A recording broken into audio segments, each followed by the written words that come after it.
આપ ધારાસભ્ય ચૈતર વસાવાના પત્ની વર્ષા વસાવાએ ચૈતર વસાવાને મળીને શું કહ્યું સાંભળો। માટે દિલ્હીના મુખ્યમંત્રી શ્રી અરવિંદ કેજરીવાલ સાહેબ અને પંજાબના સીએમ માન ભગવંત સાહેબ બંને સીએમ ચૈતરભાઈ અને શકુંતલાબેનની મુલાકાત માટે આવ્યા હતા। આજે અમે મુલાકાત માટે ગયા। ચૈતરભાઈને તબિયત પાણીનું ને બધું પૂછ્યું। સરે જેલમાં કઈ રીતનું છે, બધું સારી રીતે છે, કોઈ પ્રોબ્લેમ નથી ને તેની બધી વાતચીત થઈ અને જે ગઈકાલનો પ્રોગ્રામ હતો તે સારી રીતે સફળ થયો અને ભરૂચ લોકસભાની ચૂંટણી ચૈતરભાઈ લડશે એવી રીતે નામ જાહેરાત કરી એ રીતે અમારી બધી વાતચીત થઈ।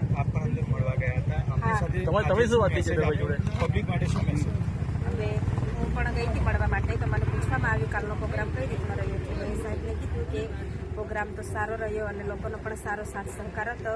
ખૂબ મોટી સંખ્યામાં ત્યાં લોકો હાજર હતા અને બધા તમારા સમર્થનમાં જ આવ્યા હતા। અમારી તમામ માહિતીથી અપડેટ રહેવા માટે જોડાયેલા રહો S9 ન્યૂઝ સાથે।